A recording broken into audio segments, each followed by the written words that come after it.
ஐயா, உங்கள் பேரை தொடர்ந்து தினம் கேட்டுக்கிட்டு இருக்கிறேன் அப்படின்னார் ஒருத்தர்.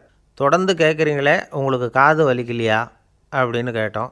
பேசுகிற உங்களுக்கே வாய் வலிக்கலை அப்படிங்கிறப்போ கேட்குற எங்களுக்கு எப்படி காது வலிக்கும் அப்படின்னார். நம்ம உடம்புல ஒரு அதிசயம் என்ன தெரியுமா? ரொம்ப நேரம் நாம் நடக்கிறோம்னு வச்சுக்கோங்க, கால் வலிக்கும். ரொம்ப நேரம் வேலை செஞ்சால் கை வலிக்கும், உடம்பு வலிக்கும். ரொம்ப நேரம் பார்த்துக்கிட்டே இருந்தால் கண்ணு வலிக்கும். ரொம்ப நேரம் பேசிக்கிட்டே இருந்தால் வாய் கூட வலிக்கும். ஆனால் ரொம்ப நேரம் கேட்டுக்கிட்டே இருக்கிறதுனால காது வலிக்கிறதில்ல. அதனால் கேட்குறதுக்கு முக்கியத்துவம் கொடுத்தாங்க நம்ம பெரியவங்க. திருவள்ளுவர் தேவையில்லாமல் வார்த்தைகளை உபயோகப்படுத்த மாட்டார். ஒரு திருக்குறள்னு எடுத்துக்கிட்டாவே அதில் மொத்தம் 7 வார்த்தைகள், அவ்வளவுதான். அப்படி 7 வார்த்தைகள் மட்டுமே உள்ள ஒரு திருக்குறளில் வள்ளுவர் ஒரே வார்த்தையை 5 தடவை உபயோகப்படுத்தியிருக்கிறார், திரும்ப திரும்ப பயன்படுத்தியிருக்கிறார். அப்படின்னா அதை எந்த அளவுக்கு வலியுறுத்தி சொல்கிறார் அப்படிங்கிறத நாம் புரிஞ்சுக்கணும். அது என்ன குறள்? செல்வத்துள் செல்வம் செவிச்செல்வம், அச்செல்வம் செல்வத்துள் எல்லாம் தலை. செவிச்செல்வம்ங்கிறது அவ்வளவு முக்கியமானது. கற்றலின் கேட்டல் நன்று. அதிகம் கேட்கணுங்கிறதுக்காகத்தான் எவ்வளவு கேட்டாலும் காது வலிக்கிறதில்ல. குறைச்சலாக பேசணும், அதிகமாக கேட்கணும். இன்னொரு விஷயம் கவனிங்க. நம்ம உடம்பில் கண்ணுக்கு மூடி இருக்குது, எதையாவது நாம் பார்க்க விரும்பலைன்னா உடனே கண்ணை மூடிக்கலாம். நம்ம வாய்க்கு மூடி இருக்குது, பேச விருப்பம் இல்லையா, வாயை மூடிக்கலாம். மூக்குக்கு கூட மூடிக்கிற வசதி இருக்குது, எதையாவது முகர விருப்பம் இல்லையா, மூச்சை அடக்கிக்கலாம். ஆனால் பாருங்கள், காதுக்கு மூடி கிடையாது. அதை கையால் தான் மூட முடியும். யார் என்ன சொன்னாலும் அது நல்லதோ கெட்டதோ காதில் விழுந்துக்கிட்டு தான் இருக்கும். அறிவு தான் நல்ல விஷயங்களை எடுத்துக்கிட்டு கெட்ட விஷயங்களை விட்டுடணும். நல்ல கருத்துக்கள் நம்ம காதில் நிறைய விழுந்துக்கிட்டே இருக்கணும். அதை கேட்டு நாம் நல்லபடியாக வாழணுங்கிறது தான் படைப்பின் விருப்பம். ஆன்மீகவாதிகள் கூட ஒன்று சொல்லுவாங்க. அதாவது, ஆன்மீக பாதையில் நீங்கள் முன்னேறணும்னா முதல்ல சிரவணம் செய்யணும்பாங்க. அதாவது பெரியவங்க சொல்கிற நல்ல கருத்துக்களை கேட்கணும் அப்படின்னு அதுக்கு அர்த்தம். அதனால் யார் நல்ல கருத்துக்களை சொன்னாலும் அதை காது கொடுத்து கேளுங்க.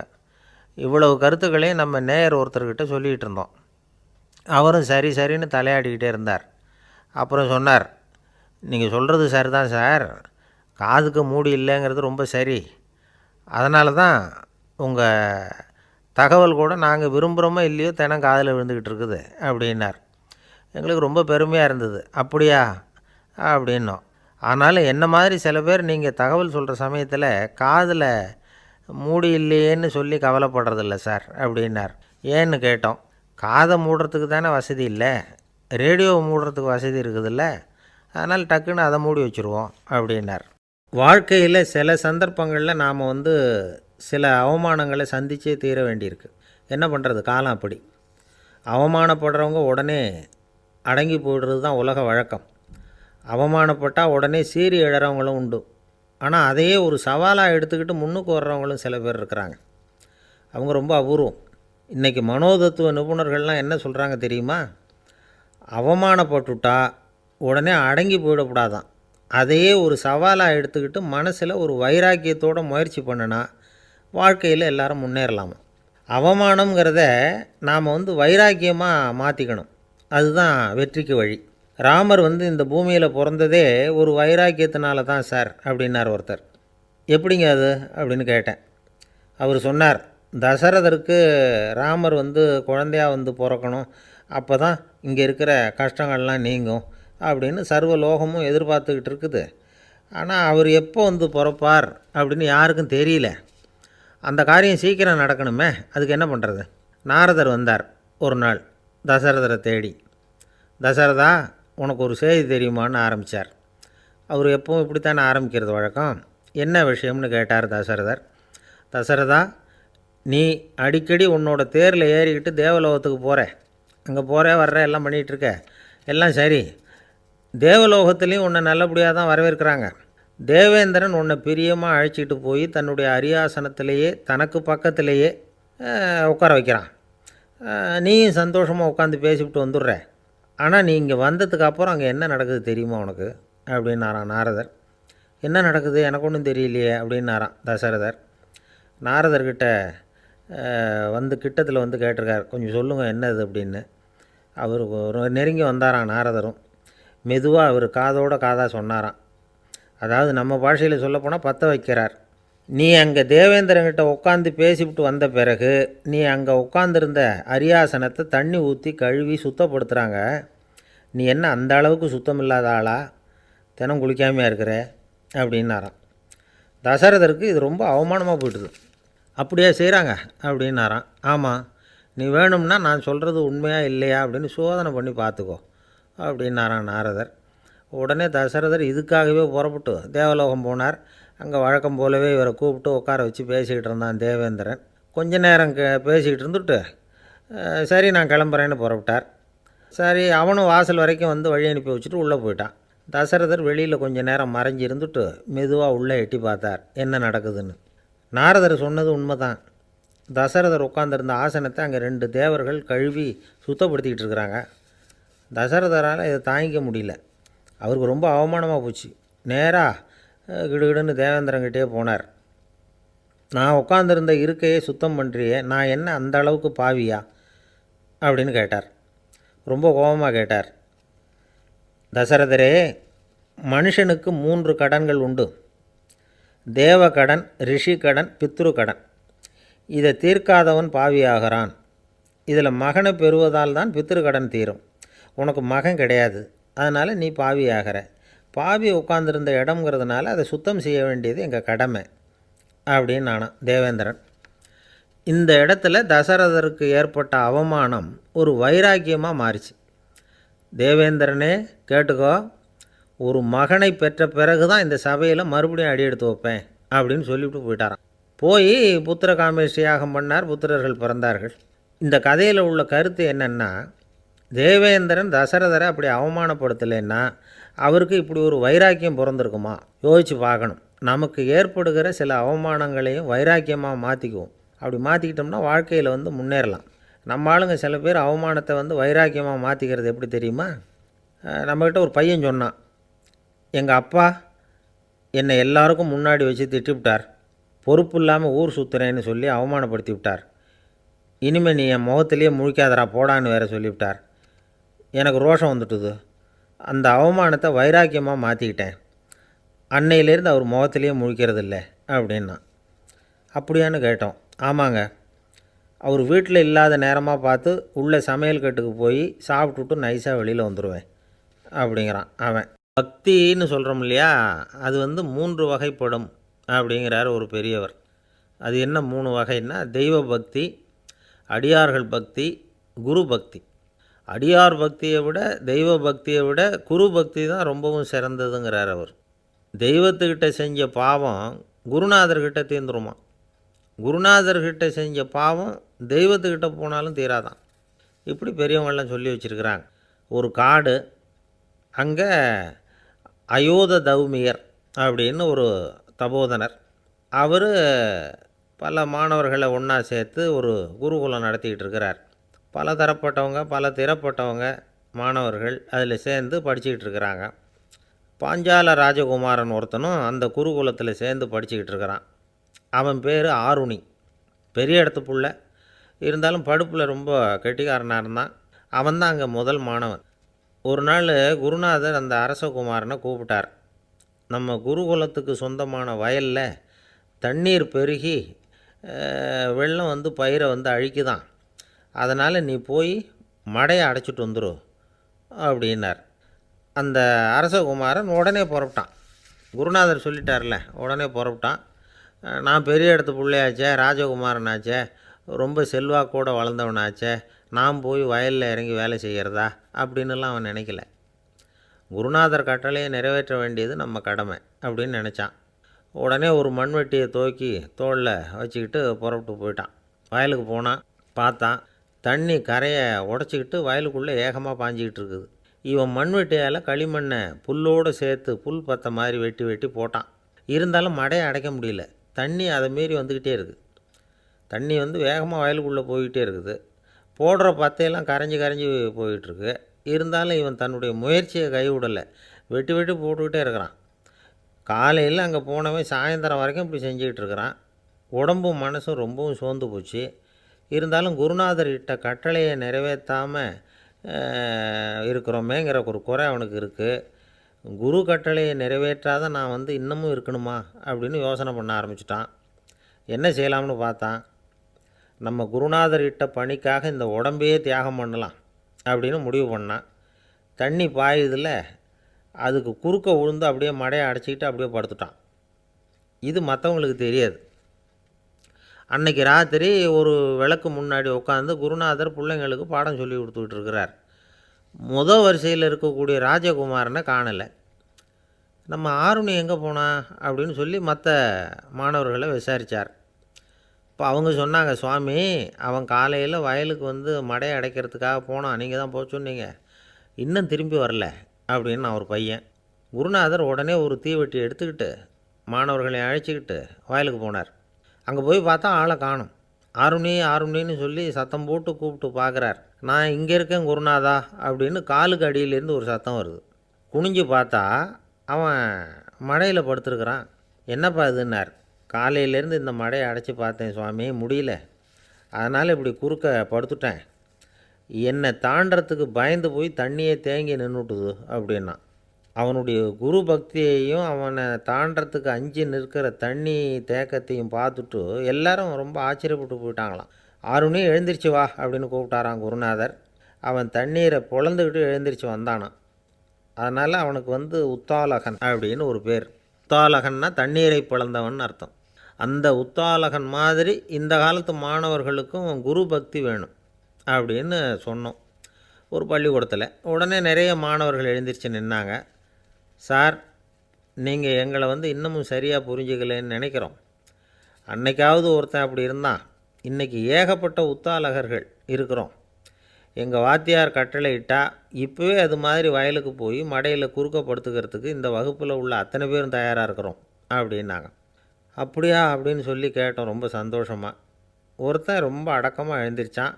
அப்புறம் சொன்னான், ஆமாம் சார், வகுப்பில் வந்து இவர் நடத்துகிற பாடத்தை கேட்டுக்கிட்டு இருக்கிறத விட பேசாமல் போய் மடையில் படுத்துடுறது ஒன்றும் கஷ்டமான காரியமாக இருக்காது, அதனால தான் எல்லோரும் அங்கே போகிறேன்னு சொல்கிறோம் அப்படிங்கிறான். காசியில் இருக்கிற கடவுள் காசி விஸ்வநாதர், அங்கே இருக்கிற தேவி காசி விசாலாட்சி. இவங்க ரெண்டு பேரும் ஒரு நாள் பேசிக்கிட்டு இருந்தப்போ கடவுள் சொன்னார், இந்த மனிதர்களை நாம் ரொம்பவும் நம்பிக்கையோடு தான் படைச்சிருக்கிறோம், இருந்தாலும் அவங்களுக்கு தான் நம்பிக்கை இல்லை, எதுலேயும் ஒரு உண்மையான நம்பிக்கை இல்லாமல் வாழ்ந்துக்கிட்டு இருக்கிறாங்க அப்படின்னார். என்ன அப்படி சொல்கிறீங்க? அதை பாருங்கள், எவ்வளவு பேர் காசியை தேடிட்டு வந்து கங்கையில் குளிச்சுக்கிட்டு இருக்கிறாங்க, அவங்களெலாம் நம்பிக்கை இல்லைன்னா இவ்வளவு தூரம் தேடிட்டு வந்து இங்கே குளிப்பாங்களா அப்படின்னு நாங்கள் தேவி. சரி, அதை சோதித்து பார்க்கலாம் அப்படின்னு ரெண்டு பேரும் முடிவு பண்ணிக்கிட்டாங்க. உடனே ஒரு திட்டம் போட்டாங்க. அது எப்படின்னா, நாம் ரெண்டு பேருமே பக்தர்கள் மாதிரி உருவத்தை மாற்றிக்கிட்டு கங்கை கரைக்கு போக வேண்டியது. நான் வந்து கங்கையில் இறங்கி குளிக்கிறேன், கொஞ்ச நேரத்தில் சுழலில் மாட்டிக்கிட்டது மாதிரி நடிக்கிறேன், நீ உடனே கரையிலிருந்து சத்தம் போடும், என்னோடய வீட்டுக்காரரை யாராவது காப்பாற்றுங்களேன் காப்பாற்றுங்களேன்னு சத்தம் போடும். அதோடு இன்னொன்று சொல்லு, யாராவது ஒரு புண்ணிய ஆத்மா அவர்கிட்ட போய் அவருடைய முடியை பிடிச்சி இழுக்கணும், அப்படி ஒரு சாபம் இருக்குது எங்களுக்கு. புண்ணிய ஆத்மா, அதாவது எந்த பாவமும் செய்யாத இல்லாத ஒருத்தர் தான் அவரை காப்பாற்ற முடியும். அப்படிப்பட்டவங்க யாராவது வெள்ளத்தில் குதித்து என்னுடைய கணவரை காப்பாற்றுங்கோ அப்படின்னு நீ சத்தம் போடு, கூச்சல் போடு, என்ன நடக்குதுன்னு பார்க்கலாம் அப்படின்னார் கடவுள். சரின்னு சொல்லி ரெண்டு பேருமா சாதாரண பக்தர்கள் மாதிரி கங்கை கரைக்கு வந்து சேர்ந்தாங்க. அவர் இறங்கி குளித்தார். திட்டம் போட்டது மாதிரியே சுழலில் மாட்டிக்கிட்டது மாதிரி கத்துனார். கரையில் இருந்த அந்த அம்மா, ஐயோ என் கணவரை காப்பாற்றுங்களேன், யாராவது காப்பாற்றுங்களேன்னு கத்துனாங்க. பல பேர் ஓடி வந்தாங்க. உடனே இவங்க, பாவம் இல்லாத புண்ணிய ஆத்மா ஒருத்தரால் தான் என்னுடைய கணவர் காப்பாற்றப்படணுங்கிறது விதி, அப்படி ஒரு சாபம் இருக்குது, அதனால் புண்ணிய ஆத்மா யாராவது அவர்கிட்ட போய் அவர் முடியை பிடிச்சி தூக்குனா அவரை காப்பாற்றி போடலாம் அப்படின்னாங்க. இவங்க இப்படி சொன்னதும் எல்லோரும் திகைச்சு போய் நின்றுட்டாங்க. ஒவ்வொருத்தருக்கும் அவங்க செஞ்ச பாவம்லாம் ஒவ்வொன்றா ஞாபகத்துக்கு வர ஆரம்பிச்சுட்டுது. சரி, இதுக்கு நாம் லாயக்கு இல்லை அப்படின்னு சொல்லி ஒதுங்கி போக ஆரம்பிச்சிட்டாங்க எல்லாம். இந்த சமயத்தில் யாரோ ஒருத்தர் வேகமாக ஓடி வந்தார், ஆற்றுல குதித்தார், அவர்கிட்ட போனார், முடியை பிடிச்சார், தூக்கினார், அவரை காப்பாற்றி கரைக்கு கொண்டுட்டு வந்துட்டார். அப்படி காப்பாற்றின அந்த ஆளை இவங்க ரெண்டு பேரும் தனியாக கூப்பிட்டுக்கிட்டு ஒரு மண்டபத்துக்கு வந்துட்டாங்க. வந்து விசாரிக்கிறாங்க, நீ யாரப்பா அப்படின்னு கேட்குறாங்க. ஏதும் தெரியாத மாதிரி. நான் இந்த ஊர் அன்ன சத்திரத்தில் வேலை செய்கிற ஒரு சமையல்காரன் அப்படிங்கிறார். நீ வந்து கங்கையில் குளிக்கிறது உண்டான்னு கேட்டிருக்காங்க. நான் இந்த ஊர்லேயே தான் இருக்கிறேன், இருந்தாலும் தினமும் கங்கையில் குளிக்கிறதில்ல, எப்போவாவது ஒரு நாள் அங்கே குளிப்பேன் அப்படின்னார். கங்கையில் மூழ்கி எழுந்திரிச்சா பாவம்லாம் தொலையும்னு சொல்கிறாங்க. அப்படி இருக்கிறப்போ அங்கே இன்றைக்கி கங்கையில் குளிச்சுக்கிட்டு இருக்கிறவங்கெல்லாம் தங்களை வந்து புண்ணிய ஆத்மாவா நினைக்கல. கங்கையில் குளிக்காத நீ உன்னை வந்து புண்ணிய ஆத்மாவா நினச்சி என்னை காப்பாற்ற வந்திருக்கிற, அது எப்படி அப்படின்னு கேட்டார். அதுக்கு அந்த ஆள் சொல்கிறான், கங்கையில் குதித்ததுக்கு அப்புறம் தானே உங்களை காப்பாற்ற போகிறோம். அப்படி குதிக்கும் பொழுது என்னுடைய பாவம்லாம் போயிருக்கும்ல, நான் புண்ணிய ஆத்மாவாக ஆயிருப்பேனே, அதனால தான் துணிஞ்சு வந்து உங்களை காப்பாற்றினேன் அப்படின்னா. கடவுளும் தேவியும் அவனுக்கு வந்து காட்சி கொடுத்தாங்களாம். இப்படி ஒரு கதை உண்டு. அதாவது கங்கையில் குளிச்சுக்கிட்டு இருக்கிறவங்களுக்கே தங்களுடைய பாவம் போகுங்கிற நம்பிக்கை பரிபூர்ணமாக இல்லை, குளிக்காத ஒருத்தனுக்கு அந்த நம்பிக்கை இருந்தது. அதனால் அவனால் கடவுளை பார்க்க முடிஞ்சுது. கடவுளை வந்து நாமளும் பார்க்க முடியுமா முடியாதா அப்படிங்கிற குழப்பம்லாம் நமக்கு வேண்டியதில்லை. நம்பிக்கையோடு வாழணுங்கிற உண்மையை மட்டும் இந்த கதையிலேருந்து புரிஞ்சுக்கிட்டால் போதும். ஏன்னா இந்த கதையை கேட்டுட்டு ஒரு நண்பன் குதர்க்கமாக ஒரு கேள்வி கேட்டான். ஏன் சார், கங்கையில் குளித்தா பாவம் போயிடும்னு சொல்கிறீங்களே, நான் எனக்கு வேண்டாத ஒருத்தனை அழைச்சிட்டு போய் கங்கையிலேயே தள்ளி விட்டுட்டு அதுக்கப்புறம் அங்கேயே முழுக்க போட்டுட்டு நான் செஞ்ச பாவத்தை வந்து அதுலேயே கழுவி விட்டுட்டு மறுபடியும் உங்ககிட்ட வந்துடுறேன்னு வச்சுக்கோங்க, நீங்கள் என்னை வந்து புண்ணிய ஆத்மான்னு ஏற்றுக்குவீங்களா அப்படிங்கிறான். ஆள் கொஞ்சம் ஆசைந்தான், நம்மளே அங்கே அழைச்சிட்டு போனாலும் போயிடுவோம். ஒரு இலக்கிய கூட்டம் ஏற்பாடு பண்ணியிருக்கிறோம், நீங்கள் அவசியம் வந்து அதில் பேசணும் அப்படின்னு கேட்டுக்கிட்டார் ஒருத்தர். வேணாங்க, 4 பேருக்கு முன்னாடி வந்து நிற்கிறதுனா எனக்கு ரொம்ப கூச்சமாக இருக்கும் அப்படின்னாரு இவர். ஏன் சார் இன்னமும் குழந்த மாதிரி கூச்சப்படுறீங்களே அப்படின்னார் அவர்.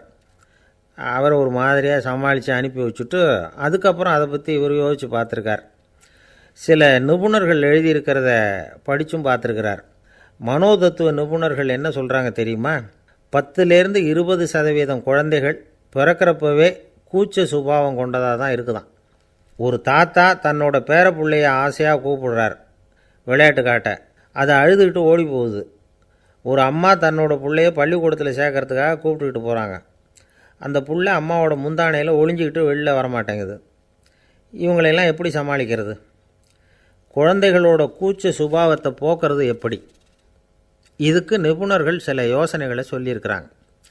மற்றவங்களுக்கு முன்னாடி என் பையனுக்கு கூச்சம் ரொம்ப அதிகம் சார், மற்றவங்க பார்த்தா ரொம்ப வெக்கப்படுறான், இப்படி சொல்கிற அப்பாக்கள் உண்டு. என் பையன் புது மனுஷாலை பார்த்தா அட்டையாக ஒட்டிக்குவான் சார் அப்படின்னு சொல்கிற அப்பாக்களும் உண்டு. இப்படிலாம் குழந்தைகளுக்கு வந்து முத்திரை குத்துறது ரொம்ப தப்பான். புதுசாக யாராவது வீட்டுக்கு வந்தால் குழந்தை தானாக தன்னோட கூச்சத்தையும் பயத்தையும் போக்கிக்கிட்டு சகஜமாக மாறி வர்றதுக்கு வாய்ப்பு கொடுக்கணுமா.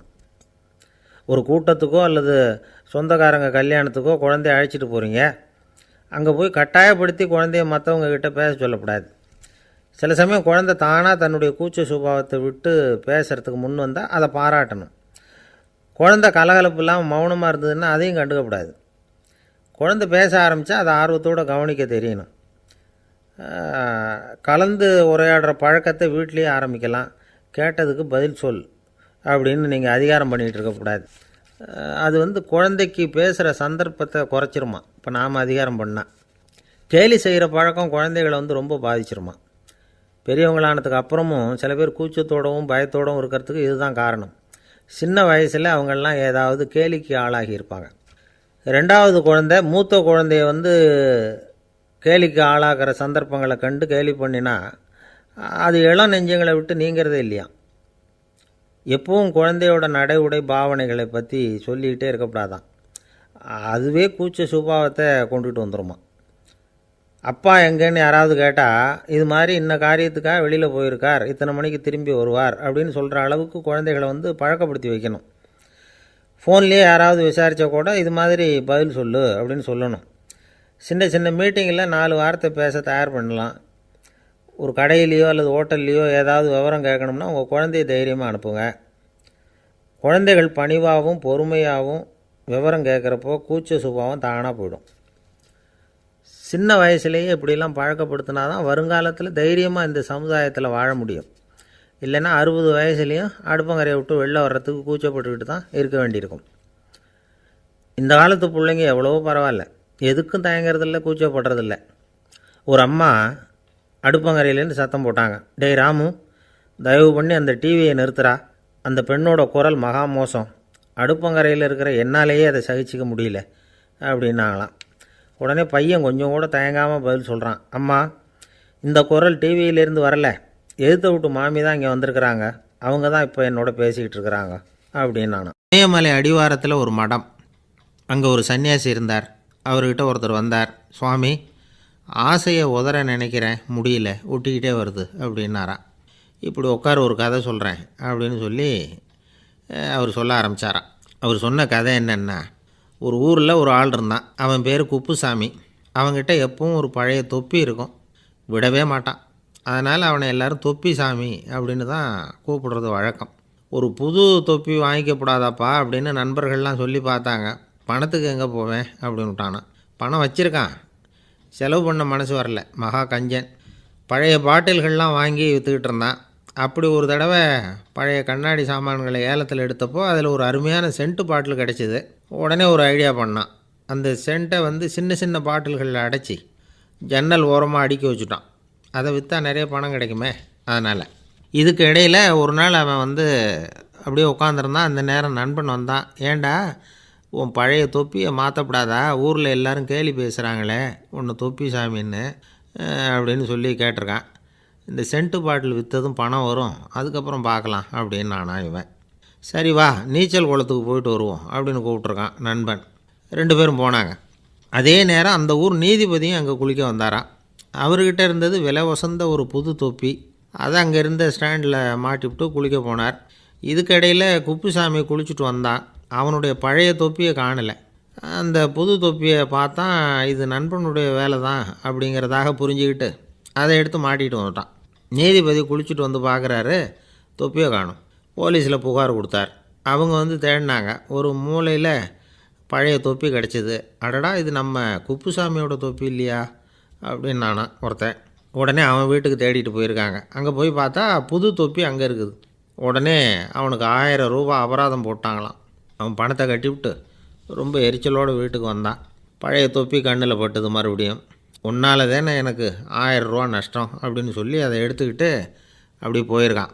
அந்த ஊர் குளத்தில் வீசி எரிஞ்சிட்டு வந்துட்டான். அது மீன் பிடிக்கிற ஒருத்தன் கையில் சிக்கிச்சு. அவன் வர்ற வழியில் அதை எடுத்து வேகமாக வீசி எறிஞ்சான். அது நேராக குப்புசாமி வீட்டு ஜன்னல் வழியாக உள்ளே இந்த சென்ட்டு பாட்டில்கள் மேலே விழுந்து எல்லாம் உடஞ்சி நொறுங்கி போச்சு. குப்புசாமி பார்த்தான். தோட்டத்தில் ஆழமாக ஒரு குழியை வெட்டினான். அந்த தொப்பியை போட்டான், மூடிவிட்டான். இதை அடுத்த வீட்டுக்காரன் பார்த்தான். ஏதோ புதையல் தான் வச்சுருக்கான் போல இருக்குன்னு நினச்சான். போலீஸில் போய் புகார் கொடுத்துட்டான். மறுபடியும் போலீஸ் குழியை தோண்டினாங்க. பழைய தொப்பி மறுபடியும் வெளியில் வந்தது. எல்லோரும் சிரிக்கிறாங்க. அன்னைக்கு ராத்திரியே அந்த தொப்பியை எடுத்துக்கிட்டு நேராக புறப்பட்டான். ஒரு கல்லில் அதை சேர்த்து கட்டி குடிநீர் தொட்டி இருக்கும்ல, அதில் போட்டுட்டு வந்துட்டான். இனிமேல் என்ன பண்ணும் பார்ப்போன்னு. ஒரு நாள் திடீர்னு குழாயெல்லாம் அடைப்பட்டு போச்சு. மாநகராட்சி அலுவலர்கள் என்னன்னு பார்த்தா அந்த பழைய தொப்பி குழாயை அடைச்சிக்கிட்டு இருக்குது. இது குப்புசாமியோட தொப்பிங்கிறது தான் எல்லாருக்கும் தெரியுமே. உடனே குடிநீரை பாழாக்கணத்துக்காக குப்புசாமிக்கு கோர்ட்டு 2500 ரூபா அபராதம் போட்டுவிட்டுது. அதையும் கட்டிவிட்டு வெளில வந்தான். கடைசியாக முடிவு பண்ணான். ஒரு நெருப்பு குச்சியை கிழிச்சான், தொப்பியை கொளுத்தினான், எரிஞ்சுது. எடுத்து வெளில எரிஞ்சான். கொஞ்ச நேரத்தில் தீ அணைப்பு படம் வந்துட்டுது. ஆமாம், இவன் எடுத்து எரிஞ்சது வெளியில் விழுந்து வீட்டு கூரையே பற்றிக்கிட்டு எரிய ஆரம்பிச்சுட்டுது. அவனோட பணத்தாசையும் அதோடு சேர்ந்து எரிஞ்சு போச்சான். இப்படி ஒரு கதை. இந்த கதையை சொல்லி முடித்தார் அந்த இமயமலை அடிவாரத்தில் இருந்த சன்னியாசி. இப்போ அந்த குப்புசாமி எங்கே இருக்கிறான்னு கேட்டார் எதிரில் இருந்தவர். இதோ உன் எதிரிலே இருக்கிறான், நான் தான் அந்த குப்புசாமி அப்படின்னாரான் அந்த சன்னியாசி. அந்த குப்புசாமிகிட்ட இருந்தது மாதிரி ஒரு பழைய தொப்பி நம்ம ஒவ்வொருத்தர்கிட்டையும் உண்டு. அதை எப்படி தொலைக்கிறதுன்னு தெரியாமல் தடுமாறிக்கிட்டு இருக்கிறோம். அது என்ன தொப்பிங்கிறீங்களா? அதுதான் நம்மை சூழ்ந்திருக்கிற மாயை அப்படிங்கிறார் சுவாமி சின்மயானந்தர். மெய்ஞானம் கிடைக்கிறப்போ மாயை எரிஞ்சு போகும் அப்படிங்கிறது அவருடைய கருத்து. நம்மால் ஒருத்தர் வேகமாக ஓடி வந்தார். காலில் மாட்டியிருந்த பழைய செருப்பு 2ஐயும் ஆவேசமாக தூக்கி ஒரு கிணத்துல போட்டுட்டு வெறுங்காலோடு நடந்து வந்துக்கிட்டு இருக்கிறார். ஏன் அப்படி பண்ணீங்க அப்படின்னு கேட்டோம். அந்த செருப்புக்கு சொந்தக்காரன் பின்னாடி வந்துக்கிட்டு இருக்கிறான், அதனால் அப்படி பண்ணேன் அப்படிங்கிறார் இவர். வங்க நாவலாசிரியர் சரத் சந்திரர் ஒரு நண்பர் அவர்கிட்ட வந்தார். வழக்கமாக எல்லா எழுத்தாளர்கள்கிட்டையும் கேட்குற ஒரு கேள்வியை கேட்டார். நீங்கள் எழுத்துத்துறைக்கு வந்தது எப்படி? இதுதான் கேள்வி. அதை தெரிஞ்சு என்ன பிரயோஜனம்னார் சரத் சந்திரர். சும்மா சொல்லுங்களேன், தெரிஞ்சுக்கிறேன் அப்படின்னார் வந்தவர். சரி சொல்கிறேன்னு ஆரம்பித்தார். நான் ரங்கூனில் வேலை பார்த்துக்கிட்டு இருந்தேன். சம்பளம் பத்தலை. வேலையும் பார்த்துக்கிட்டு ஒரு பலசரக்கு கடை வைக்கலாம்னு நினச்சேன். என்னால் மளிகை கடை வச்சு சரியாக நடத்த முடியுமாங்கிற சந்தேகம் என் மனைவிக்கு. அதை சோதனை பண்ணி பார்க்கணுங்கிறதுக்காக சில பொருள்களின் அளவு, அதோட விலை, இப்படி சிலதை சொல்லி எல்லாத்தையும் மனக்கணக்காக கூட்டி போட சொன்னாங்க. என்னால் சரியாக கூட்டி சொல்ல முடியல. உங்களால் மளிகை கடை நடத்த முடியாதுன்னு சொல்லிவிட்டாங்க. உடனே என்ன பண்ணுறது, வேறு வழி இல்லை, கதை எழுத ஆரம்பிச்சிட்டேன் அப்படின்னார். கேட்டவருக்கு சிரிப்பு வந்துட்டு தான். சரத் சந்திரர் ஒரு பக்கம் சீரியஸான நாவல்கள், சிறுகதைகள் எழுதியிருந்தாலும் அவருடைய இன்னொரு பக்கம் வேறு விதம். நண்பர்கள்கிட்ட பேசும்பொழுதும் சரி, அவர்களுக்கு கடிதங்கள் எழுதும்போதும் சரி, கேலியும் கிண்டலும் நகைச்சுவை உணர்வும் அதிகமாக இருக்கும். காந்திஜி ஒரு சமயம் கல்கத்தாவுக்கு வந்திருந்தார். தேசபக்தர்கள் பல பேர் அவர்கிட்ட பேசிக்கிட்டு இருந்தாங்க. அப்போது சரத் சந்திரரும் அங்கே இருந்தார். கிரண் சங்கர் ராய் அப்படிங்கிறவரும் அங்கே இருந்தார். அவர் சொன்னாராம், காந்திஜியோட பழகிய முதல் வங்காளி நான் தான்.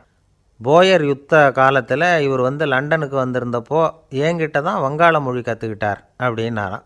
உடனே சரத் சந்திரர் காந்திஜியை பார்த்து, இவர் உங்களுக்கு வங்காள மொழி கற்றுக் கொடுத்தது உண்மைதானா அப்படின்னாராம். ஆமான்னாராம் காந்தி. அதனால தான் உங்களால் வங்காள மொழி கற்றுக்க முடியல அப்படின்னாராம். எல்லோரும் சிரித்தாங்களாம். சரத் சந்திரர் சாம்தாபேர் அப்படிங்கிற கிராமத்தில் தங்கியிருந்தார் ஒரு இலக்கிய நிகழ்ச்சியில் கலந்துக்கிறதுக்காக. அதுக்காக ஒரு கல்கத்தாவுக்கு போக வேண்டிய சூழ்நிலை. அதுக்காக புறப்பட்டார். அந்த சமயத்தில் பின்னாடி இருந்து யாரோ அவரை கூப்பிட்டாங்க. இப்படி கூப்பிட்டவரை பார்த்து இன்னொருத்தர் யாரோ அதட்டி இருக்கிறாங்க. போகிறவரை ஏன் இப்படி கூப்பிடுறீங்க அப்படின்னு. ஏன் கூப்பிட்டா என்னன்னு கேட்டிருக்கார் சரத் சந்திரர். புறப்படுறவங்கள பின்னாடி இருந்து கூப்பிடுறது அபசகுனம், போகிற இடத்துல ஏதாவது ஆபத்து வரலாம் அப்படின்னு அதுக்கு விளக்கம் கொடுத்துருக்கிறார் அவர். உடனே சரத் சந்திரர் சொன்னாராம், இதோ இவங்க என்னை இலக்கிய கூட்டத்துக்கு அழைச்சிட்டு போகிறாங்களே, இதை விட வேறு என்ன ஆபத்து வந்துட போகுது அப்படின்னாராம். இப்படி சரத் சந்திரருக்கு இயல்பாகவே நகைச்சுவை உணர்வு உண்டு. அவருடைய நண்பர் ஒருத்தர் வீட்டுக்கு கூப்பிட்டுருந்தார். அங்கே ஒரு கச்சேரிக்கு ஏற்பாடு பண்ணியிருந்தாங்க. சரத் சந்திரருக்கு இயல்பாகவே கச்சேரியில் நீண்ட ஆலோசனையெல்லாம் கேட்குறதுக்கு பொறுமை இருக்காது. அதனால் மெதுவாக பாட போகிறவர் எப்படி அப்படின்னு கேட்டிருக்கார். அவருக்கு ரொம்ப நல்லா பாட தெரியும் அப்படின்னு சொல்லியிருக்கிறாங்க. அதுக்கு சரத் சந்திரர், பாட தெரியுங்கிறது சரி, பாட்டை நிறுத்த தெரியுமா, அதை சொல்லுங்கள் முதல்ல அப்படின்னாராம். ஊரில் ஒரு இளைஞன் இருந்தான். ஒரு நாள் அவன் ஒரு குருவை தேடிக்கிட்டு புறப்பட்டான். ஊரை விட்டு வெளியில் போனான். போகிற வழியில் ஒரு காடு. அந்த காட்டில் ஒரு மரத்தடியில் ஒரு பெரியவர் உட்காந்துருக்கிறார். அமைதியாக மௌனமாக அவர் அமர்ந்திருக்கிறார். இந்த பெரியவரை விசாரிக்கலாம், குருவை தேடி கண்டுபிடிக்கிறதுக்கு இவர் ஏதாவது ஒரு வழி சொல்லி கொடுப்பார் அப்படின்னு நினச்சிக்கிட்டு அவரை நெருங்கினான். ஐயா, எனக்கு ஒரு குரு தேவை, எங்கே கிடைப்பார், அவரை எப்படி அடையாளம் கண்டுபிடிக்கிறது, அதை பற்றி ஏதாவது விவரம் சொன்னீங்கன்னா நான் கண்டுபிடிச்சிக்குவேன் அப்படின்ட்டுருக்கான். பெரியவர் நிமிர்ந்து பார்த்தார். தம்பி, அது ரொம்ப சுலபம். அவர் வயசானவராக இருப்பார். என்னை விட சுமார் 30 வயசு அதிகமாக இருக்கும். அவர் ஒரு மரத்தடியில் தான் உட்காந்துருப்பார் அப்படின்ட்டுருக்கான். சரிங்க பெரியவரே, அது என்ன மாதிரியான மரம், எப்படி இருக்கும் அப்படின்னு கேட்டிருக்கான். பெரியவர் அந்த விவரங்களையும் சொல்லியிருக்கிறாரு. அது மட்டும் இல்லை, சந்திக்கிற நாள், நேரம், வினாடி முதற்கொண்டு எல்லா விவரங்களையும் துல்லியமாக சொன்னாராம். இவ்வளவு விவரங்களை இவரால் எப்படி சொல்ல முடியுது அப்படின்னு இவனுக்கு ஆச்சரியம்.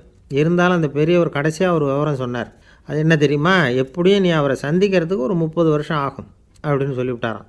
ரொம்ப நன்றிங்க பெரியவரே அப்படின்னு சொல்லிவிட்டு அந்த இளைஞன் புறப்பட்டுருக்கான். இப்போ அவனுக்கு குரு பற்றின விவரம் எல்லாம் கிடச்சிட்டுது, சந்திக்கிற நேரமும் தெரிஞ்சுட்டுது. ஆனால் 30 வருஷம் அவரை தேடி அலைய வேண்டியிருக்குமே. அவன் தேட ஆரம்பித்தான். காடு மலை எல்லாம் சுற்றி அலைஞ்சான். பல வருஷங்கள் தேடினான். அழுத்து போயிட்டான். கடைசியில் அவனுக்கும் வயசாகிட்டுது.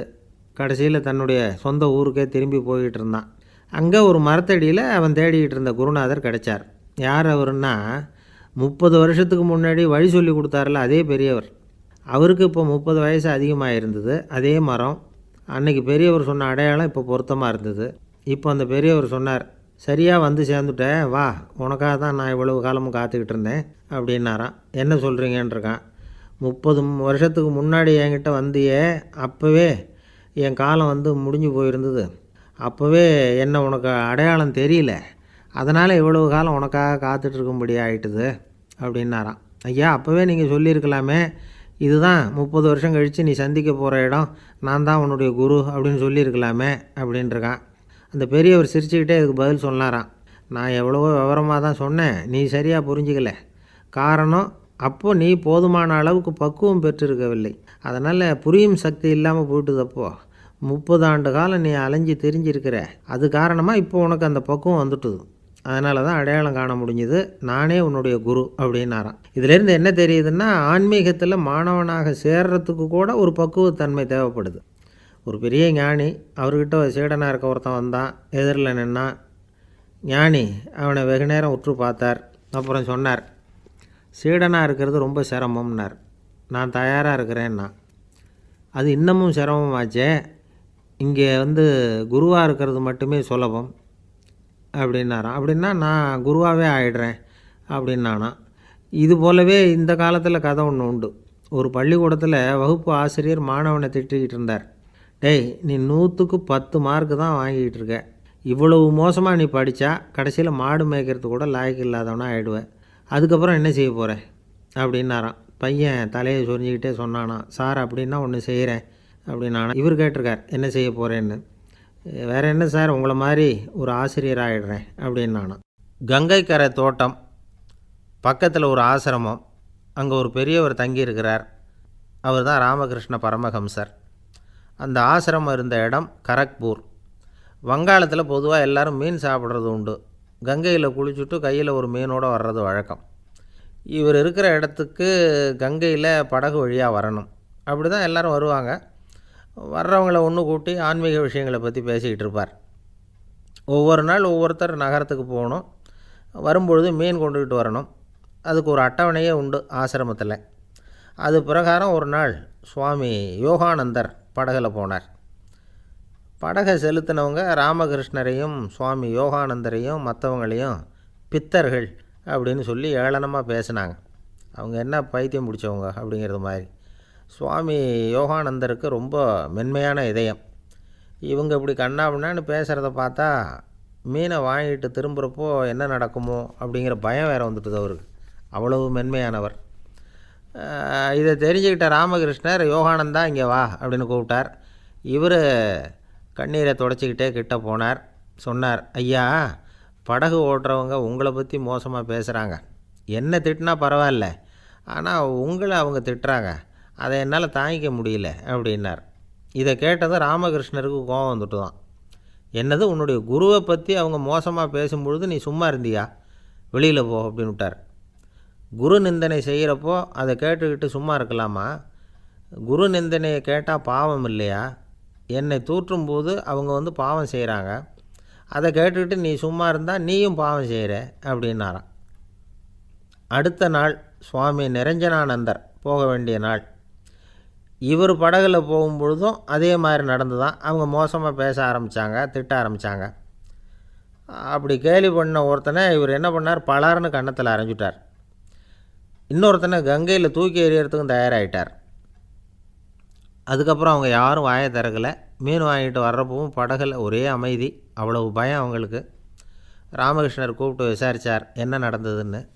இவர் சொன்னார், அவர் யோகானந்தா போகும்பொழுது என்ன நடந்ததோ அப்படியே தான் இப்போவும் நடந்தது. குரு நிந்தனை செய்கிறத கேட்டுக்கிட்டு நான் சும்மா இருப்பேனா, ஒருத்தனை அப்படியே அரைஞ்சுட்டேன், இன்னொருத்தனை ஆற்றுல தூக்கி போட்டுருவேன்னு பயமுறுத்தினேன், அவ்வளவுதான் அப்படின்னாராம். இப்போவும் ராமகிருஷ்ணருக்கு கோபம் வந்துட்டு தான். என்ன இது, அணியறது காஷாயம், இருக்கிறது ஆசிரமம், உனக்கு இவ்வளவு கோபம் வந்ததுன்னா அப்புறம் என்னத்துக்கு ஆசிரமத்தில் இருக்கணும், பிரம்மச்சாரி எப்பவும் அமைதியாக இருக்கணும் அப்படின்னு அறிவுரை சொன்னாராம் ராமகிருஷ்ணர்.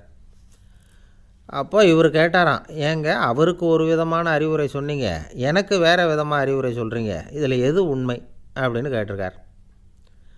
இதுக்கு ராமகிருஷ்ணர் சொன்ன பதில் என்னென்னா, அட அசடே, சக்கரத்தில் காற்று அதிகமாக இருந்தால் குறைக்கணும், குறைச்சலாக இருந்தால் கூட்டணும்.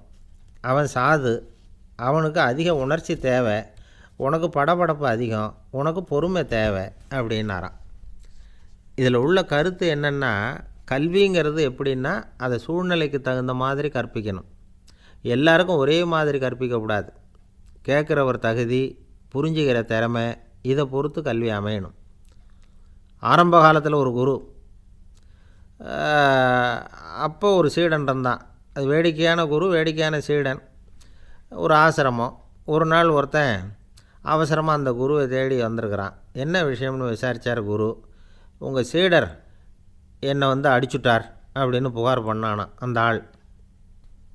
குரு சீடனை கூப்பிட்டார். அடிச்சியா இந்த ஆளை அப்படின்னு கேட்டாரான். ஆமான் இருக்கான் சீடன். ஏன் அடித்தே அப்படின்னு கேட்டாரான். இந்த ஆள் உங்களை பற்றி மட்டமாக பேசிவிட்டான், என்னால் அதை தாங்கிக்க முடியல, அதனால தான் அடிச்சுட்டேன்ருக்கான். அப்படி என்ன பேசினான் அப்படின்னு கேட்டாரான். உன்னுடைய குருநாதர் இப்போல்லாம் அர்த்தமில்லாமல் பேச ஆரம்பிச்சிட்டார் அப்படின்னு சொல்லிவிட்டான், அதனால தான் அடிச்சுட்டேன் அப்படின்னானான். அதுக்காக அடித்தே அப்படின்னாரான்.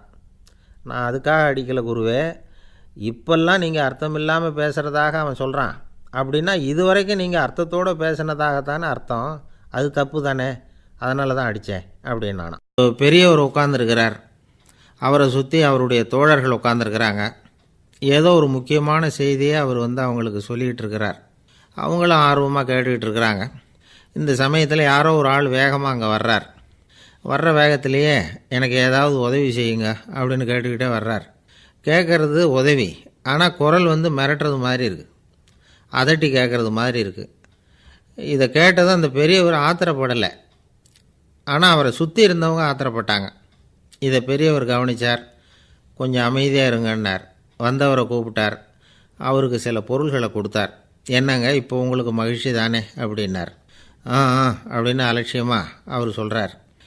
நான் உங்களை நல்ல முறையில் நடத்தினேன்னா அப்படின்னு கேட்குறாரு அவர் மறுபடியும்.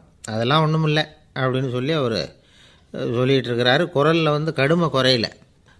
சுற்றி இருந்தவங்களால் இதை பொறுத்துக்க முடியல. கோபத்தோடு அவரை நோக்கி நெருங்க ஆரம்பித்தாங்க. பெரியவர் அவங்களையெல்லாம் தடுத்து நிறுத்தினார். வந்தவரை வாங்க என்னோட அப்படின்னு சொல்லி அழைச்சிட்டு போனார். வீட்டுக்கு போனார். அங்கே போனதும் இன்னும் சில பொருள்களை எடுத்து அவர்கிட்ட கொடுத்தார். இப்போ திருப்தி தானே, நான் உங்ககிட்ட நல்ல முறையில் நடந்துக்கிட்டேனா அப்படின்னார். அவர் முகம் இப்போ தான் கொஞ்சம் மலர்ந்தது. ரொம்ப நன்றி, இறைவன் உங்கள் குடும்பத்துக்கு எல்லா நன்மைகளையும் செய்வான் அப்படின்னு சொன்னார். இதே வார்த்தைகளை என்னுடைய தோழர்கள்கிட்டே சொல்லிட்டீங்கன்னா அவங்க கோபம் தணிஞ்சிரும், வர முடியுமான்னார். கண்டிப்பாக வர்றேன் அப்படின்னாரு. மறுநாள் காலையில் அந்த இடத்துக்கு வந்தார். அதே மாதிரி சொல்லிவிட்டு அவர் போயிட்டார். தோழர்கள்லாம் ரொம்ப வியப்போடு பெரியவரை பார்த்தாங்க. அந்த பெரியவர் தான் நபிகள் நாயகம். அவர் சொன்னார், ஒருத்தன் ரொம்ப ஆசையாக ஒரு ஒட்டகத்தை வளர்த்துக்கிட்டு வந்தான். ஒரு நாள் அந்த ஒட்டகம் கயத்தை அறுத்துக்கிட்டு ஓடி போயிட்டுது. அக்கம் பக்கத்தில் இருக்கிறவங்கெல்லாம் அந்த ஒட்டகத்தை பிடிக்கிறதுக்கு முயற்சி பண்ணாங்க. அதை துரத்திக்கிட்டு ஓடினாங்க. ஒட்டகம் தாறுமாறாக ஓட ஆரம்பிச்சிது. இந்த சமயத்தில் ஒட்டகத்தை வளர்த்தவன் அங்கே ஓடி வந்தான். நீங்கள் அதை ஒன்றும் செய்ய வேணாம், விட்டுருங்க, அதோட சுபாவம் எனக்கு நல்லா தெரியும், அதை சுலபமாக என்னோடய வழிக்கு கொண்டுகிட்டு வந்துட முடியும், நான் பார்த்துக்கிறேன், விட்டுருங்கோ அப்படின்னா. எல்லோரும் விலைக்கு போயிட்டாங்க. இவன் என்ன செஞ்சான் தெரியுமா? கொஞ்சம் புல்லை கையில் எடுத்துக்கிட்டு அந்த ஒட்டகத்தை நெருங்கினான். அவ்வளவுதான். அது ஓடி இவன் காலடியில் உட்காந்துக்கிட்டது. செல்லமாக அதை அப்படியே தடவி கொடுத்தான். முதுகில் ஏறி உட்காந்துக்கிட்டான். அது பாட்டுக்கு சாதுவாக நடந்து போகுது. இந்த கதையை நபிகள் நாயகம் தம்முடைய தோழர்களுக்கு சொல்கிறார். ஒட்டகத்தை மட்டும் இல்லை, சில மனிதர்களையும் கூட சில விதத்தில் அணுகி தான் அவர்களை சீர்திருத்த வேண்டியிருக்குது அப்படிங்கிறத அவங்களுக்கு உணர்த்தினார். இது ஒரு அழகான உளவியல் அணுகுமுறை. சில குடும்ப தலைவர்கள் கூட இந்த ஒட்டகம் மாதிரி நடந்துக்கிறது உண்டு, அப்புறம் அடங்கி போகிறதும் உண்டு. ஒரு குடும்ப தலைவர் காலையில் எழுந்திரிச்சதுலேருந்து சத்தம் போட்டு கத்திக்கிட்டு இருப்பார். பக்கத்தில் இருந்தவங்கெல்லாம் ஓடி போய் சமாதானம் பண்ணி பார்த்தாங்க. அவர் ஓயறது மாதிரி தெரியல. கடைசியில் அவர் மனைவி வந்தாங்க. நீங்கள் எல்லாம் விலைக்கு போயிடுங்க, அவர் சுபாவம் எனக்கு தெரியும், நான் பார்த்துக்கிறேன் அப்படின்னாங்க. சரின்னு எல்லோரும் போயிட்டாங்க. சாயந்தரமாக பார்க்குறாங்க, அவர் சத்தம் இல்லாமல் ஒரு மூலையில் உட்காந்துருக்கிறார். ரொம்ப சாதுவா. ஆச்சரியமாக இருந்தது. என்னம்மா பண்ணீங்கன்னு கேட்டாங்க. அது ஒன்றும் இல்லைங்க, ஒரு வேளை சாப்பாட்டை நிறுத்தினேன், பட்னி போட்டேன், அவ்வளவுதான் அப்படின்னாங்க அந்த அம்மா. எனக்கு இது மட்டும்தான் சார் தெரியும், இதை தவிர வேறு எதுவும் தெரியாது அப்படின்னு சொல்லிக்கிட்டே காலம் தள்ளுறவங்க ரொம்ப பேர். அவங்களெல்லாம் கஷ்டப்பட வேண்டியிருக்கும். ஒருத்தர் தன்னுடைய தொழிலில் ரொம்ப கெட்டிக்காரராக இருக்கலாம். அதுக்காக எப்பவும் அதே ஞாபகத்தில் இருந்துக்கிட்டு உலகியல் அறிவு இல்லாமல் இருந்துடக்கூடாது. அது ஆபத்து. இதுக்காக நம்ம தாத்தா பாட்டிலாம் ஒரு கதை சொல்லுவாங்களே, கேள்விப்பட்டிருக்கீங்களா? ஒரு சமயம் ஒரு 4 பேர் சேர்ந்து வெளியூருக்கு பிரயாணம் போனாங்களாம். அந்த 4 பேர் எப்படி தெரியுமா? ஒருத்தர் வேதாந்தி, இன்னொருத்தர் சங்கீத வித்வான், 3வது ஆள் வைத்தியர், 4வது ஆள் ஜோசியர். இவங்க 4 பேரும் நண்பர்கள். அதனால் சேர்ந்து புறப்பட்டாங்க. வழியில் ஒரு ஊரில் தங்கினாங்க. இருட்டி போச்சு. அதனால் இன்றைக்கி ராத்திரி இங்கேயே தங்கி இருந்துட்டு நாளைக்கு புறப்படலாம் அப்படின்னு தீர்மானம் பண்ணாங்க. சாப்பாட்டுக்கு என்ன பண்ணுறது? அங்கேயே கடத்தெருவுக்கு போய் சாமான்லாம் வாங்கியாந்து சமைச்சு சாப்பிட்லாம்னு முடிவு பண்ணாங்க. 4 பேர் இருக்கிறதுனால ஆளுக்கு ஒரு காரியமாக செய்யலாம் அப்படின்னு வேலையை பிரிச்சுக்கிட்டாங்க. வைத்தியர் கரிகாய் வாங்க போனார். வேதாந்தி எண்ணெய் வாங்க போனார். ஜோசியர் பலசரக்கு வாங்க போனார். சங்கீத வித்வானுக்கு சமைக்கிற வேலை. எல்லாம் சரி. ஆனால் நடந்தது என்ன தெரியுமா? கடைத்தெருவுக்கு காய்கறி வாங்க போனார்ல வைத்தியர், அங்கே போய் மார்க்கெட்டில் பார்த்தார். ஒவ்வொரு கறிகாயாக எடுத்து பார்த்தார். இது பித்தம், உடம்புக்கு ஒத்துக்காது. இது வாயு, உடம்புக்கு ஒத்துக்காது அப்படின்னு ஒவ்வொன்றா தள்ளினார். கடைசியில் ஒன்றுமே தேரல. வெறுங்கையோடு திரும்பி வந்துக்கிட்டு இருக்கிறார். எண்ணெய் வாங்க போனார் வேதாந்தி. அவர் ஒரு தொன்னையில் எண்ணெயை வாங்கினார். பேசாமல் அதை எடுத்துகிட்டு வர வேண்டியது தானே, முடியல. அவருடைய வேதாந்த மூளை சிந்திக்க ஆரம்பிச்சுட்டுது. இந்த தொன்னைக்கு எண்ணெய் ஆதாரமா அல்லது எண்ணெய்க்கு தொன்னை ஆதாரமா அப்படிங்கிற ஆராய்ச்சியில் இறங்கினார். என்னாச்சு தெரியுமா? அப்படி கவுத்து பார்த்தார். வாங்கின எண்ணெய் பூராவையும் வழியில் கொட்டிவிட்டு வெறும் தொன்னையோடு சேர்ந்தார். பலசரக்கு வாங்க போனார் ஜோசியர். அவர் ஒரு வழியில் பார்த்தார். வழியில் வந்தவங்களெல்லாம் அங்கங்கே ஒரு மரத்தடியில் உட்கார வச்சு அவங்களுக்கெல்லாம் ஆர்வம் சொல்ல ஆரம்பிச்சிட்டார். அப்படி ஒவ்வொருத்தராக சொல்லி முடிச்சுட்டு கடத்தருக்கு போய் சேர்ந்தார். இவர் அங்கே போய் சேர்றதுக்குள்ளே ரொம்ப நேரம் ஆகிட்டுது. கடையெல்லாம் பூட்டிவிட்டு போயிட்டாங்க. என்ன செய்கிறது? அவரும் வெறுங்கையோடு திரும்பி சேர்ந்தார். சரி, இவங்க கதை தான் இப்படி ஆச்சு. அங்கே சமைக்கிறதுக்காக உட்காந்துருந்தார் சங்கீத வித்வான். அவர் கதை என்னாச்சு தெரியுமா? அங்கே அவர் அடுப்பை பற்ற வச்சு ஒலையை கொதிக்க வச்சார். அதாவது ஒரு பானையில் தண்ணியை ஊற்றி அடுப்பில் வச்சார். அது கொதிக்க ஆரம்பிச்சிது. தண்ணி கொதிக்கிற சத்தம் இருக்குதுல்ல, அது இவருக்கு தாளம் போடுறது மாதிரி இருந்தது. ஒரே குஷி. பாட ஆரம்பிச்சிட்டார். பாடிக்கிட்டே உற்சாகமாக கையில் இருந்த கரண்டியால் அந்த பானையில் தட்டினார், தாளம் போடுறதா நினச்சிக்கிட்டு. அவ்வளவுதான், பானை பட்டுன்னு உடஞ்சி போச்சு. தலையில் கையை வச்சுக்கிட்டு அவரும் உட்காந்துட்டார். எந்த தொழில் தெரிஞ்சாலும் சரி, அதை புத்திசாலித்தனமாக பயன்படுத்த தெரியலன்னா ஆபத்து தான். அதுக்காக தான் இந்த கதை. ஒரு பஸ்ஸு டிரைவர் ரொம்ப கெட்டிக்காரர். பஸ்ஸை ரொம்ப திறமையாக ஆபத்து இல்லாமல் ஓட்டினதுக்காக பரிசுலாம் வாங்கினவர். அவரே ஒரு படகு ஓட்டுறதுக்காக அழைச்சிட்டு போயிருக்கிறாங்க, மோட்டார் படகு. அதையும் ரொம்ப திறமையாக தான் ஓட்டிகிட்டு போயிருக்கிறாரு. நடுக்கடலில் போனதும் படகு நின்று போச்சு. மோட்டாரில் ஏதோ கோளாறு. என்ன செய்யலாம் அப்படின்னு அந்த டிரைவரை கேட்டிருக்கிறாங்க படகுல இருந்தவங்கெல்லாம். அப்போ அவர் சொன்னாராம், கவலைப்படாதீங்க, ஒன்றும் பிரச்சனை இல்லை, எல்லோரும் கொஞ்சம் கீழே இறங்கி பின்னாடி தள்ளுங்க, மோட்டார் ஸ்டார்ட் ஆகிடும் அப்படின்னாராம். ஒரு காலத்தில் பிரஷ்யா அப்படின்னு ஒரு தேசம் இருந்தது. இப்போ ஜெர்மனி இருக்குல்ல, இதோட பெரும்பகுதி ஒரு காலத்தில் பிரஷ்யாங்கிற பேரில் இருந்தது. அப்போ அதுக்கு அரசராக இருந்தவர் மகா ஃப்ரெடரிக், அதாவது ஃப்ரெடரிக் தி கிரேட் அப்படின்னு சொல்லுவாங்க. அந்த ராஜாவுக்கு ஒரு சந்தேகம். நாம் பல வகையான வரிகளை விதித்து வசூல் பண்ணுறோம், அப்படி பண்ணி வருமானம் குறைஞ்சிக்கிட்டே போகுதே, இதுக்கு என்ன காரணமாக இருக்கும்? இதுதான் அவருக்கு ஏற்பட்ட சந்தேகம். ஒரு சமயம் அந்த அரசர் தம்முடைய அமைச்சர்களையும் பிரபுக்களையும் தளபதிகளையும் கூப்பிட்டு ஒரு விருந்து வச்சார். விருந்து முடிஞ்சதும் அவங்கள பார்த்து இந்த சந்தேகத்தை கேட்டார். வரிகள் அதிகமாக விதித்து வருமானம் குறையறதுக்கு என்ன காரணம் அப்படின்னு கேட்டார். பல பேருக்கு இதுக்கு சரியாக பதில் சொல்ல தெரியல. அனுபவசாலியான ஒரு தளபதி எழுந்திரிச்சார். அரசே, அது எப்படிங்கிறத இப்போ உங்களுக்கு காட்டுறேன்னார். உடனே ஒரு பெரிய பனிக்கட்டி ஒன்றை தன்னுடைய கையில் எடுத்தார். அதை அப்படியும் எப்படியும் திருப்பி பார்த்தார். அப்புறம் அடுத்தவர்கிட்ட கொடுத்தார். அவரும் அதை அப்படியும் இப்படியும் திருப்பி பார்த்துட்டு அடுத்தபடியாக இருந்தவர்கிட்ட கொடுத்தார். இப்படியே இதை ஒவ்வொருத்தராக பார்த்துட்டு ஒவ்வொரு கையாக மாறி கடைசியில் மன்னர் கைக்கு போய் சேர்ந்தது. மன்னர் கைக்கு அந்த பனிக்கட்டி போய் சேர்ந்தப்போ அது கொஞ்சம் கொஞ்சமாக உருகி ஒரு பட்டாணி கடலை சைஸுக்கு ஆகிட்டுது. மன்னர் யோசனை பண்ணார், வரி அதிகமாக போட்டாலும் சேர்றது குறைவாக இருக்கிறதுக்கு என்ன காரணம் அப்படிங்கிறது அவருக்கு புரிஞ்சு போச்சு. காலம்தான் மாறிக்கிட்டு இருக்கே தவிர இந்த கையூட்டு வாங்குகிற பழக்கம் மாறினதாக தெரியல.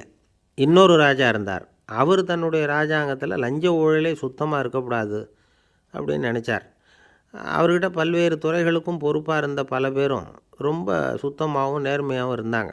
ஒரே ஒருத்தர் மட்டும் எல்லார்கிட்டையும் லஞ்சம் வாங்கிட்டே இருந்தார். அவரை வேறு வேறு துறைகளுக்கு மாற்றி பார்த்தாரு. அந்த ராஜா என்னென்னமோ பண்ணி பார்க்குறாரு. எந்த வேலையை கொடுத்தாலும் அதுலேயும் லஞ்சம் வாங்குறதுக்கு ஒரு வழியை உண்டு பண்ணிக்குவார் அந்த ஆள்.